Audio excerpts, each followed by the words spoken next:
घुटनों में दर्द होना या कट कट के चलते टाइम जो है आवाज आना, या इसके अलावा जब आप सुबह उठते हैं तो इसमें जकड़ाहट होना जिसे हम स्टिफनेस बोलते हैं। तो ये सिम्टम्स जो हो सकते हैं वो है ऑस्टियोआर्थराइटिस के, कि जो हमारे जॉइंट्स होते हैं इनमें इन्फ्लामेशन हो जाती है, किसी भी तरीके का इन्फेक्शन हो जाता है, बैक्टीरिया की वजह से हो सकता है, या फिर मेनली जो चीजें होती हैं वो उम्र के साथ होती है। जैसे ऑस्टियोआर्थराइटिस बोला जाता है 40 के बाद जो है हर किसी में जॉइंट्स की प्रॉब्लम जो है देखने को मिलती है, क्योंकि एज के साथ साथ जो है हमारी बोन डेंसिटी कम होने लग जाती है, बोन्स जो है नेचुरली वीक होने लग जाती है। जैसे हमारे आयुर्वेद में जो 3 दोष बताए हैं, वात पित्त कफ, और इनका कोरिलेशन बताया है अकॉर्डिंग टू उनका एज। जैसे उन्होंने बोला है कफ जो होती है, कफ दोष जो होता है वो बच्चों में ज्यादा देखने को मिलता है, 16 से 17 साल तक की एज तक जो है उनमें कफ ज्यादा होता है। उसके बाद हम बात करते हैं पित्त, तो 18 से 50 तक के बच्चों में जो है पित्त ज्यादा होता है, मेनली युवावस्था बोल लो। उसके बाद बात करें वात की, तो 50 के बाद जो है वात देखने को मिलता है, और हमारे आयुर्वेद में इसे बोला जाता है संधिगत वात। तो अकॉर्डिंग टू आयुर्वेद इसका मेन कोज क्या होता है कि जो वात दोष होते हैं वो प्रकोपित होते हैं। जैसे वात दोष किसकी वजह से बढ़ सकता है, बहुत ज्यादा उपवास करने से, बहुत ज्यादा चलने फिरने से, क्या बहुत ज्यादा तैर रहे हैं, या फिर कुछ भी बहुत ज्यादा फिजिकल एक्टिविटी करने से जो है वात दोष बढ़ जाता है, और दोष बढ़ने से जो है हमारे जॉइंट्स में जाकर जो है और अदर जो जॉइंट्स होते हैं पित्त और कफ को प्रकोपित करता है, दूषित करता है उन्हें, और उनके जो वेन्स वगैरह होती है यहाँ पे रुक के इन्फ्लेमेशन क्रिएट करता है, साथ साथ में जो है पेन करता है। हमारी बॉडी में कोई भी पेन होता है अकॉर्डिंग टू आयुर्वेद तो वो वात की वजह से ही होता है। तो अब बात करते हैं मॉडर्न के बारे में थोड़ा, कि मॉडर्न में इसके क्या कारण हो सकते हैं। मॉडर्न बोलता है सिंपल कि ऑस्टियोआर्थराइटिस है इन्फ्लेमेशन ऑफ जॉइंट्स। ये किसी भी जॉइंट्स में हो सकता है। मेनली जो ऑस्टियोआर्थराइटिस देखा जाता है वो देखा जाता है हमारे नी जॉइंट में, घुटनों में,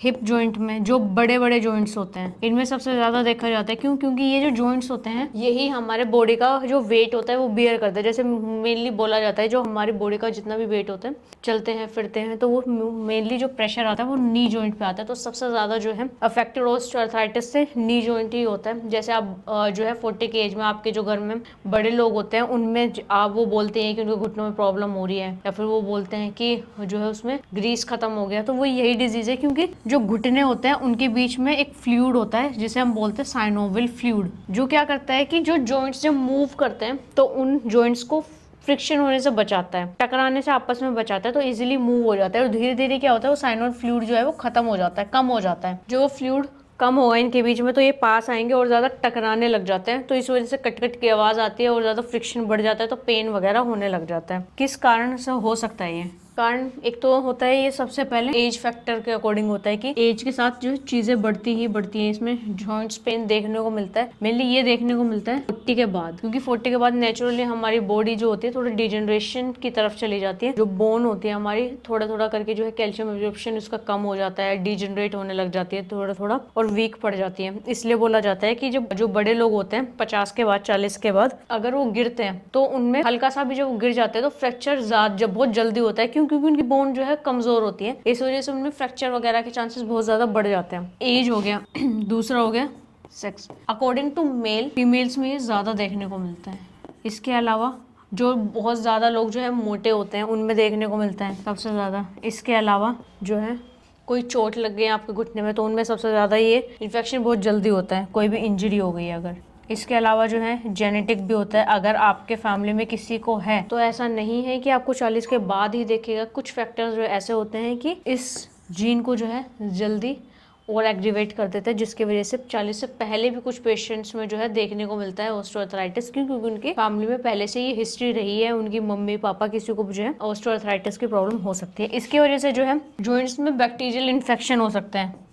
तो ये कुछ कारण है जिसकी वजह से ऑस्टियोआर्थराइटिस हमें देखने को मिलता है। अब बात करते हैं सिम्टम्स की, कि दर्द तो और डिजीज में भी होता है, जैसे रोमेटॉइड अर्थराइटिस में भी जो है जॉइंट्स में पेन होते हैं, लेकिन अब इनमें डिफरेंस की बात करेंगे कि आपको ऑस्टियोआर्थराइटिस है या फिर रोमेटॉइड अर्थराइटिस है। एक होता है रोमेटॉइड अर्थराइटिस, एक होता है ऑस्टियोआर्थराइटिस। जिसके बारे में अभी हम बात कर ही रहे हैं। दोनों में डिफरेंस क्या है, जैसे ऑस्टियोआर्थराइटिस है ये स्टार्ट ही जो है आपके बड़े जॉइंट्स होता है, जैसे घुटनों में हो गया, हिप जॉइंट में पेन हो गया। लेकिन जो रूमेटॉइड अर्थराइटिस होता है वो स्मॉल जॉइंट से स्टार्ट होता है, जैसे आपके हाथ की जो छोटे छोटे उंगलियों के जॉइंट्स हो गए, इनमें स्टार्टिंग में पेन रहना शुरू हो जाएगा। जब आप सुबह उठेंगे तो स्टिफनेस रहेगी, इनमें जकड़ाहट रहेगी, पैरों की उंगलियों में, तो ये धीरे धीरे बढ़ता है, फिर बड़े जॉइंट्स पे अटैक करता है। तो ये डिफरेंस होता है, रूमेटॉइड अर्थराइटिस स्टार्ट होता है छोटे जॉइंट से, ऑस्टियोआर्थराइटिस जो स्टार्ट होता है वो होता है बड़े जॉइंट्स से। तो ऑस्टियोआर्थराइटिस में जो सिम्टम हमें देखने को मिलते हैं, पेन, घुटनों में पेन होता है, हमारे कट कट की आवाज आती है, साउंड आती है। इसके अलावा स्टिफनेस होती है। स्टिफनेस के अलावा जब हम चलते हैं तो मूवमेंट में प्रॉब्लम होती है, मूवमेंट सही से नहीं हो पाती है।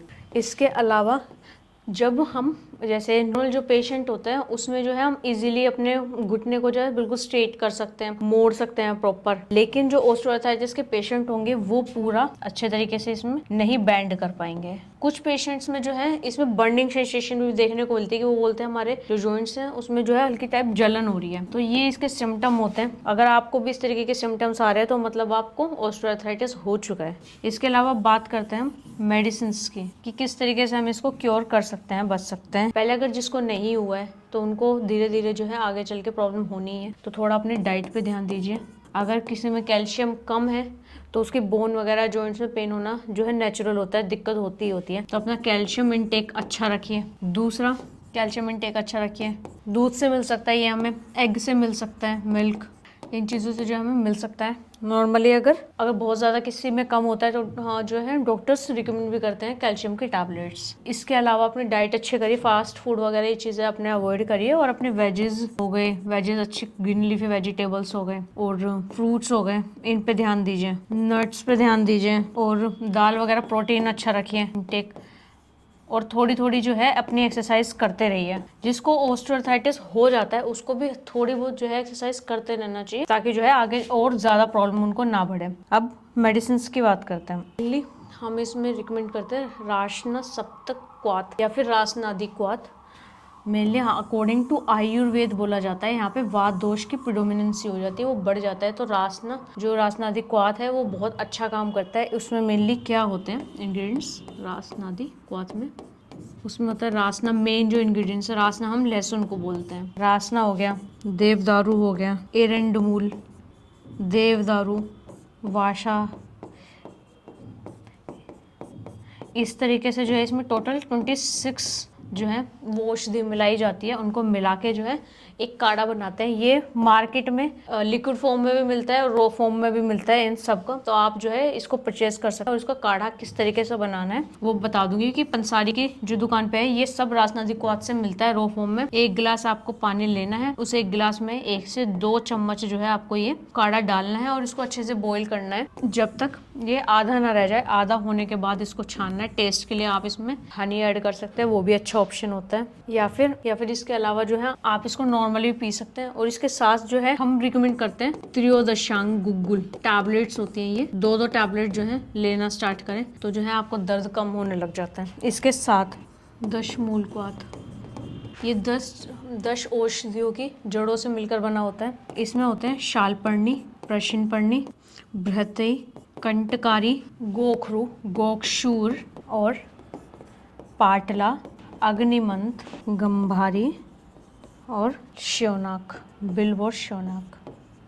तो ये इसमें टोटल जो है 10 औषधियाँ होती है टोटल। इनको पाउडर फॉर्म में ये भी इजीली मिलती है। इनका भी इसी तरीके से काढ़ा बना के आपको लेना है। जो दशमूल क्वाथ होता है वो पेन में बहुत अच्छा काम करता है, पेन में काम अच्छा करेगा, साथ साथ में जो है इन्फेक्शन को भी कम करता है, इन्फ्लेमेशन को भी जो है कम करता है। इसके अलावा जो है किसी किसी को बहुत ज़्यादा दर्द होता है तो उसको जो है नींद में भी प्रॉब्लम होती है, तो उसके लिए एक अच्छा हम क्या तरीका यूज़ कर सकते हैं कि एक आता है एप्सम सॉल्ट, जिसे हम मैग्नीशियम सल्फेट के नेम से भी जानते हैं। तो उसकी सिकाई बहुत अच्छी होती है। वो क्या करना है, नॉर्मल जो है पानी गर्म करना है अपने अकॉर्डिंग, जितना आप बर्दाश्त कर सके। उस पानी में जो है आपको फिर एप्सम सॉल्ट की 1 से 2 चम्मच जो है डालना है।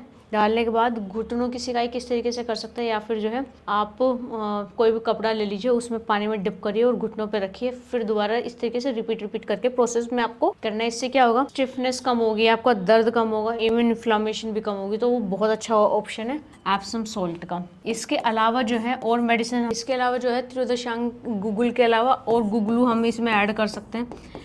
गुग्गलू ले सकते हैं हम इसमें, तो इस तरीके से जो है ये इसकी मेडिसिन वगैरह होती हैं।